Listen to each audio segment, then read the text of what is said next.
We have a great set of discussants here today. I've had the honor of getting to know them all a little bit over the last few weeks. And I think we're all happy to be here talking about this topic of resilience, but really the slice of it that we're interested in, which is social resilience. Hello. We want to sort of explore resilience with more of a human face to it, talk about equity, talk about social connectedness as part of resilience. We know that cities around the world, in the global north, in the global south, are facing just an enormous range of challenges and are focused on resilience. But I think what we're interested in exploring with you and with each other is what is that human side, what is that social side of resilience. So with that, I'm going to introduce the panelists.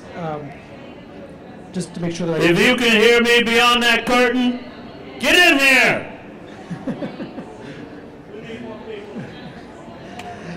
So that was Clayton Banks. He is the co-founder and CEO of Silicon Harlem. Next to him is Ryan Gerety, Technology Fellow for Equitable Development at the Ford Foundation. Next to her is Erica Chavez. She leads the public sector government work for Microsoft across Latin America. And next to her and to my left is Maya Wiley, the Henry Cohen Professor of Urban Policy and Management at the New School. Thank you for being here. So I think for some of us, we may not be exactly sure what we mean by social resilience. So maybe to start with, we can, in a conceptual way, talk a little bit about, from our different organizations, from your different organizations, what do we mean by social resilience as opposed to resilience more broadly? And Ryan, maybe start with you and the Ford Foundation. Right, so from our, can everyone hear me? Speak more loudly. From the position of the Ford Foundation, our mission is to address structural inequality in the world. And that has a very particular relationship to disaster, vulnerability, and social resilience. Principally, three things. One, low-income people they experience disaster after disaster within their lives because they don't have the resources to address the very day-to-day problems that other people have been given the resources to deal with. So one is that low-income people experience disaster at much higher rates. The second thing is that when there are large disasters, low-income people suffer disproportionately. They're less likely to recover. And then the third thing is, after a disaster, low-income people are likely to have their land and resources further extracted. So when we think about disaster and what resilience means, the Ford Foundation principally works on two things. One, to make sure there are social protections so that people weather a crisis regardless of their position in society. And two, that we rebuild infrastructure in ways that are more equitable and reduce society's likelihood to suffer a disaster. So that's how we really think about the relationship between inequality and resilience. And tying those two things together. Yeah. Fantastic. Erica, maybe from one of the world's largest technology companies, and leading work in a region where resilience is incredibly important across Latin America. Maybe you can talk a little bit, again, from a conceptual framework of how Microsoft thinks about social resilience in the work that you're doing across Latin America. Well, James, important to mention that for Microsoft, always our customers has been at the center of our strategy. So, in fact, our mission is to empower every single person in the planet to achieve more. So when we talk about smart cities, for sure our main focus is the citizens' impact. In order to help governments to achieve more and impact better for best quality of our citizens in the region. We know that our region has been one of the most resilient in terms of infrastructure due to several natural incidents, economical and political situations. But Microsoft focus always is in the center, the citizen as well, no? And we believe that digital technologies, if we talk about cloud, artificial intelligence, big data, Also social media, which is now part of the several decisions that we are taking in every single country of our Latin America region. We think that those are enabling the real connection in between citizens to citizens, citizens to governments, or even citizens, governments, and companies across the world. We really believe that we are connected. No? But how we ensure that this interoperability of citizens, governments, and organizations is well organized, is structured, is responsible. No? We think that governments need to accelerate the policies in order to ensure that this integration that we have, that this information that we share is a real something, really something that is impacting our countries, no? In a very responsible way. Fantastic. So these emerging technologies in particular, if used properly, if planned and integrated, working with government, with civil society, can really play a role in boosting the human side, the social side of resilience. So Clayton, I'd like to go to you next. I know you're on the front lines of social resilience and the work that you've founded and are leading with Silicon Harlem. Could you talk a little bit about conceptually how you think about it? And in particular, I know you've told me some great stories about how some of your projects were actually in reaction to or as a result of some natural disasters. And well, first let me say thank you to the Smart Cities New York. Great opportunity to share some things that are happening uptown. Thanks for you who are here. And I got to tell you, it's one of my special days. I never thought I'd be on the same panel with Maya Wiley. That is an incredible, I just been upgraded. I am not going to be conceptual. I'm going to be quite real. So if you're in a community, like, for example, East Harlem, social resiliency, in my thinking about that, is how do we all come together to make sure that we survive a disaster, make sure that no one is compromised in any type of situation. Social resiliency in general has been in areas like Harlem since the beginning of time, right? So it's resilient against poverty, resilience against all the sort of systemic issues that can come with that. So this next level of resiliency comes down to communication. And one of the things that Maya and others have been fighting for is how do we ensure communities like in East Harlem, which sits literally in a floodplain. East Harlem sits in a floodplain abuts the East Harlem River. So when there's a storm like the super storm Sandy, that river rises, water flows into the plain, and people are vulnerable.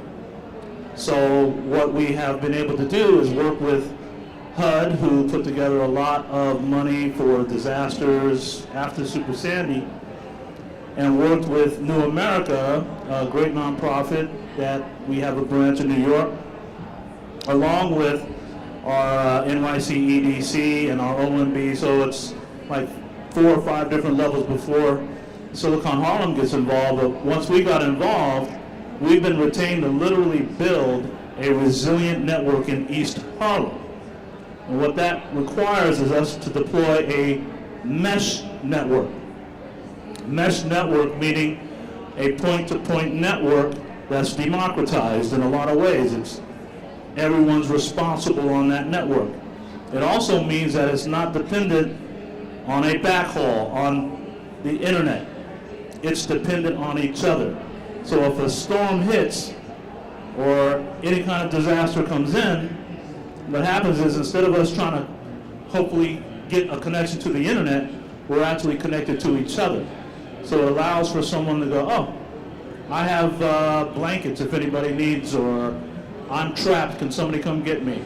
So it allows us to literally build resiliency in a way that everyone's involved. And I think from a Silicon Harlem perspective, we not only want to have that as a layer of protection, but also create the smart component on top of that so we can start to predict and ultimately preempt the kind of issues that come with a storm. So that's sort of our approach to the market. We've got a lot of direction on the entire community, the entire New York City, but we're starting perhaps in one of the roughest areas that often gets ignored, which is East Harlem. Maya? Well, I was going to say the same thing about being on a panel with Clayton Banks, but he beat me to it. So I actually want to start by, if you look up the definition of social resilience, it'll tell you that it's the ability to withstand or adapt to stress, right? That stress could be environmental, it could be political, it could be economic. And the reality is that we have many communities, both in New York City, but across the country and the globe, that don't have basic social resiliency right now, in part because we have never invested in them and actually have consciously excluded them in many instances, whether it's from the economy, from civic and political life. Actually, East Harlem has a long history of this. When we usually see communities that are unable to adapt or respond to the stress of, say, climate change, they're usually communities that were already stressed and not adapting socially or economically or politically because they were actually under attack. And I think it's important that we start to realize and acknowledge that it's not just whether we're building social resiliency starting today, it's whether we're accounting for the failure to invest in those communities historically that has created the vulnerability we see, including after Hurricane Sandy in New York, where literally 2/3 of the people who were in flood zones in New York City during Hurricane Sandy were low-income people of color. And that's a historic decision of policymaking. So the opportunity of technology has to do the same thing if we think about social resiliency. It has to recognize that we've never invested in the infrastructure for technological innovation in communities and including communications. So a couple of things. So we at the New School have established a digital equity laboratory where we have students actually do project-based work to work with communities that are typically excluded from technology and from infrastructure and from the ability to use it to solve social problems, to actually have our students work with stakeholders to try to answer some of those questions, because the hyper-local model I think that Clayton is referring to means it's actually starting from where communities are right now and recognizing that communities need to prioritize what kind of connection, and I don't mean that just in the technological sense, I also mean that in terms of their social connection with one another they need, but also what connections do they have to have outside of their community. Because part of the lack of resiliency that we see is because we are more segregated now. We've literally increased dramatically the number of communities that are either exclusively high income and exclusively low income, and we've actually doubled the number of racially segregated communities in society in this country. So we also have to recognize that we need to be able to have resiliency by having relationships outside of our communities, and that's another reason that technology becomes so important, because it's both our ability to connect to one another, but it's also our ability to have both innovation, but the relationships we need that extend beyond our borders and communities in order to figure out how we use technology in a way that builds more opportunity, which I think also speaks to Erica's point. So within social resilience, a focus on equity for sure. We certainly heard from all of you on this connectedness. I think, Maya, to your point, that there's a role for technology, obviously, but also for policymaking, in acknowledging within the policymaking that some of these resilience deficits are actually the result of bad policymaking that needs to be addressed moving forward. Now, Clayton, to your point, let's dive into the real and some of the great projects that I know all of you are aware of, and maybe Erica, we can start with you with some specific examples of how you're working with communities, or Microsoft is working with communities in real ways to build up social resilience in those communities. Yes, there are several examples. I might spend the whole day explaining a lot of them, no? Especially in our region where the digital gap is huge. No? Most of the big telco companies does not reach those small communities because does not represent business for them. And most of our governments do not have the budget to achieve that. But recently, a month back, there is a small community called Mesetas in Colombia, who has been there in Colombia. It's a very nice country.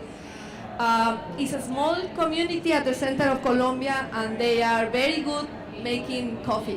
One of the best coffee in Colombia is done there. And Microsoft has a very nice program. We call it TV White Space. This is a cloud-based platform that uses the radio spectrum from the government that it is not being used to deliver internet access to these small communities. So we were able, jointly with the government of Colombia, to deliver internet there. But most important, we were able to achieve three things there. They now are having education, remote education, telemedicine, and something that for me is more relevant is they are having advisory for agriculture strategy to help them to their finance and connect them with the dealer ecosystem that they can access and other markets outside Colombia as well. So why were we able to conduct that was because it's the first country in the region that really implement a policy to use the TV white space. So we are, as Microsoft, empowering countries with this technology, but we believe that having more cases or success cases like this, there will be more countries that will adopt this type of policies. No? And another example, if you allow me to share, I don't know if you are aware that in Latin America, in between 43 to 48% of the new business, small entrepreneurships, are built by women. Unfortunately, most of our women does not have access to the technical education. So we recently, Microsoft has been, since long back, having programs like DG Girls, for instance, to bring the tech education to small girls. But now we signed a very interesting agreement with IDB to achieve 1,000... IDB is Inter-American Development Inter-American Development Bank, to achieve 1,000 new startups, women startups across the Latin America region. How? With funds with the IDB, plus the programs that Microsoft has to help building these startups. So I believe inclusion is one of the things that we need to consider. It's not only the gender one, which I am more enthusiastic for obvious reasons, but inclusion is part of what we believe is needed as part of the social resilience. No? So across those two great examples, thank you for those. We heard about building out connectivity and then building on top of that connectivity, but also about the skills that are really required as well. And Clayton, I think it would be interesting to hear even more about some of your examples in the hyper-local area where you also dealt with connectivity and skills. And Thanks, James. First of all, a couple of my teammates are here. Dan Kilper, Dr. Dan Kilper, Dr. Sylvain, Olivier Sylvain, and my CFO, so I can't talk about money. But Eric Cunningham is here. And I mention that because both Dan and Olivier work on college campuses. And Silicon Harlem has had the great fortune to partner with these great minds and utilize the students that they work with. One of the projects we're working on is called a Smart and Connected City project. And the whole idea behind that is one of the issues we found, learning a lot from Maya when she was running the city, that 40% of households in Upper Manhattan do not have a broadband connection in the home. 40%. That's a problem. Many of them don't have a computer in their home. And some of us would say, well, everybody's got a cell phone. Well, try to have your young child or yourself get OSHA certified on a cell phone or get your homework done on a cell phone. It's very difficult. So one of the outcomes that we're hoping for with our Smart and Connected City project is we're literally going to deploy an edge cloud infrastructure in Harlem. That edge cloud infrastructure will allow for a few things. One of them is perhaps we can get devices in the home that are low cost, practically no cost. Because what we've proposed to the government and others is that what if we could take the processing power out of the computer, put them in an edge cloud server, and allow people to access that like old school mainframes, right? So old school used to just go into one device and everybody had basically a thin client or a dumb client. Why this is important, and by the way, we're funded by the government to do this, so it's not like it's coming out of my pocket. We actually get to do research and testing on this before it does get commercialized and deployed. And I mentioned this particular project, and James, if you give me a moment later on, I'll talk about others, but this particular project, imagine if we have all of the software applications and services on a community shared server. So you no longer have to go out and buy a Microsoft package, but Microsoft will be on the shared drive, and other sort of civic services that could be shared by the entire community. Brings down the cost that household would have to literally pay $400 or $500 for a computer and software, etc. So we think we can close the gap of connectivity, close the gap of skill set, close the gap of homework, all those things. I keep looking at my attorney over there, Olivia Silva, because he's still working out the commons on this. But at the end of the day, this is going to be one of those things that could be revolutionary around the world when we take the processing power out of the home, or if you will, out of the computer, put it in a centralized sort of methodology, and literally get everyone connected and everyone using the best software in the world and not have to go broke trying to do it. And let me finally say, the approach that we're taking, and that's why I love working with the universities. We get students from the university working in the field with us, but we also include our community and students in high schools that get to see, sort of how this whole infrastructure gets laid out. We are transparent about how we do things at Silicon Harlem. So we actually talk to the teachers, train the teachers, have the teachers talk to the students, get the students excited.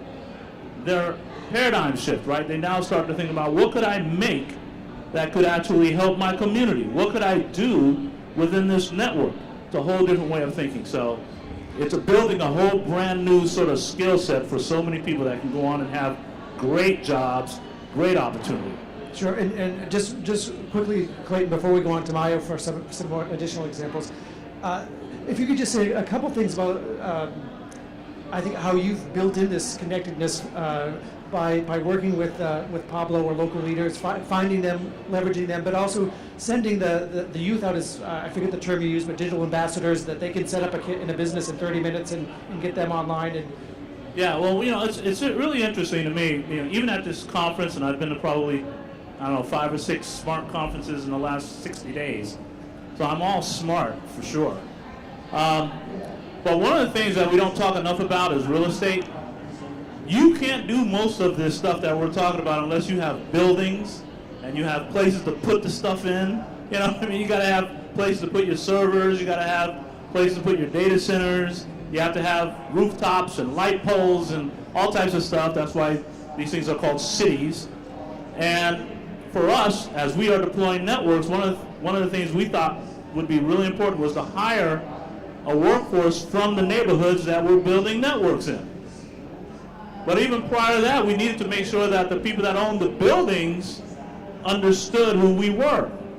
So when we went into East Harlem, it's a Spanish-speaking first community. And some of my team could not speak Spanish. So when you knock on the door and say, hey, we'd like to use your building, bam, we don't have anything to do with you. So I always encourage you, whatever community you're in, we found the mayor of East Harlem. We found the guy that knew everybody. And his name is Pablo.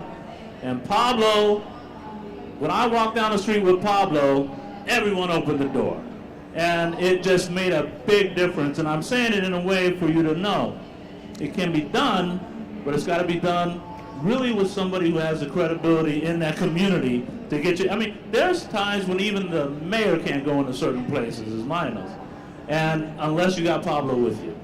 So we have that, and we've been able to hire these kids, and the kids are so proud to walk down a street they grew up on and have someone say, "Oh, you're the guy that's helping me with, putting an antenna on my roof, or you're helping me configure my router or an access point." And my kids now that we've trained, who does training anymore? We train these kids for 3 months. So they literally can take a kit, which we call a portable network kit, and set up a network in 15 minutes. We want to fly them out to Puerto Rico and other places. They can set up networks like that. And so we're very excited about that and where they will go with that. They will become future network engineers and software engineers and all that kind of thing, while at the same time deploying a network in their own neighborhood. So we love that. Great. I apologize for saying 30 minutes when it was 15 minutes.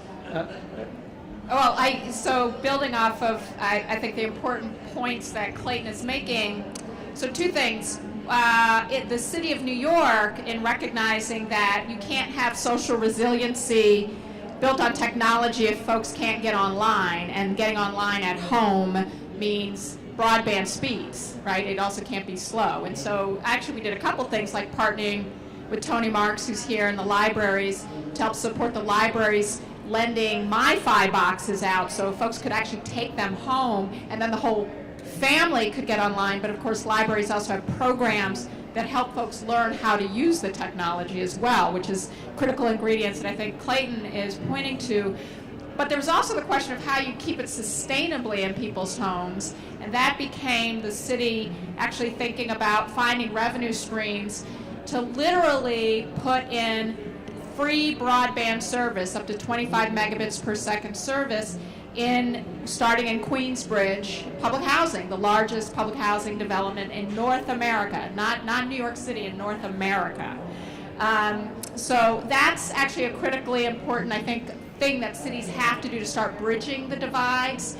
But I think to Clayton's point, and related to the work in East Harlem, was also in 5 other Sandy impacted communities, is community development block grant money that actually supported the creation of wireless networks through small businesses in order to create connected communities that could then be more resilient in the face of disasters. Now, one of the things that are, I think, important, because I always bring it back to policy because we forget how central policy is, 2 things. One, it was extremely successful in part because it was grounded in a local anchor. So to Clayton's point that you need a trusted entity and trusted leaders, because social resiliency only happens with relationship, and you only have a relationship if there's trust. So one of the reasons it became so successful was the fact that there were trusted anchors in each community that were community-based organizations. But the problem then became that federal government said things like, oh, you can only put the infrastructure on small businesses. Well, that ignores what communities are. Communities, to Clayton's point, are a lot more than it's the local library, it's the local school, it's the community-based organization, it's the landlords or property owners who have property, and you don't have a resilient network in the absence of being networked with all of your neighbors. So that's a federal problem in terms of how the monies could be used. The second was at the city level, and I really want to stress this, this isn't a regulatory problem, right? There's a lot of tension as we talk about tech and innovation around regulation. This is actually a city capacity problem, which is the cities need to learn and be supported in streamlining decision making when it crosses multiple agencies. So part of what happened is a delay in being able to get the wireless projects up and running, because this agency had to then go and make this decision, and then another agency had to make a separate second decision, and they'd never been engaged in doing these kinds of projects before, so it took them a long time to figure it out. That delayed the projects up to a year. If you're hiring folks from the community to learn how to install the wireless, well, they can't wait a year. They have to go and take other work. They have to move on to other things. So I actually think this is a successful model, but I also want to point out part of what we have to collectively solve to ensure that they have the impacts they're absolutely able to have. But even with these challenges, the communities that have had these projects, even though they've been delayed, even though they have had hurdles in terms of the federal and city regulatory process, decision-making mostly, they actually have much deeper relationships between small businesses, community-based organizations, and residents that they didn't necessarily have before. And that is a huge part of social resilience. And so even the process of trying to figure out, learn the technology and figuring out how to get it up creates its own form of social resilience, and that itself should be valued. As you were describing that, I was actually thinking that this does become its own kind of a need for resilience within the process of trying to build greater resilience. And for instance, one of these, an amazing CDC in the Bronx called The Point, is actually now creating resiliency plans they were never creating before by virtue of being the anchor in this project. So it's changed their relationship to the technology, and to one another, and it's impacted what training they're offering. It's impacting how they're thinking about their work. So it really is much deeper than the things we normally capture when we're just saying, did the wireless network go up, and are people using it? Fantastic. Thanks very much for pulling that aspect in. Ryan, maybe just briefly on this question, if Ford does work all over the world, maybe talk about an international example or two, or a local one if you want. Right. So a lot of this work starts in Detroit, and Detroit in many ways is the partner project of these projects in New York. So Detroit, if you don't know it, is a very particular place because neighborhoods there have been systematically, purposefully disinvested in over the course of several decades. So community organizers there, starting about in 2010, started to think, how do we build our own communications infrastructure that we control so that we can communicate with each other, that we can innovate on new ideas, and that we get an equal service, an equal level of communications as is offered in other places.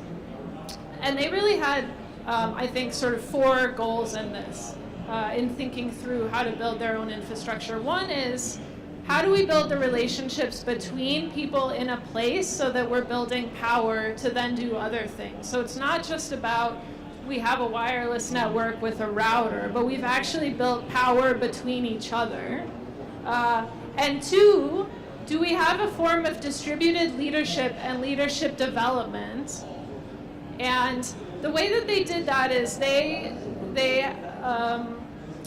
began this project, which is called Digital Stewards, which is now shared in New York, where people learn the technical and the organizing skills to then go out and organize their neighbors, and their neighbors can then go out and organize others. So they have a distributed leadership model. The third thing is resources. And in this case, they have built the infrastructure. They own the infrastructure. And so although the city and the federal government were not providing equitable resources, they built their own.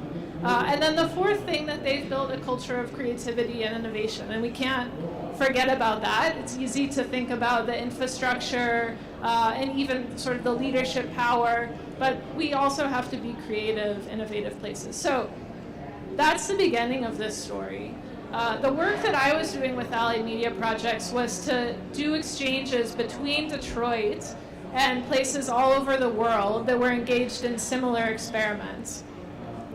And many of those projects had a direct connection to them understanding, if we want to be resilient in disasters, whether it was political or natural, we have to own our communications infrastructure. We have to be the ones controlling it. So a couple examples. One, in DR Congo, there's a great radio station in Bukavu, Radio Mandaleo. And their understanding was, in order for us to solve the internal civil conflict that we have to exchange stories with each other.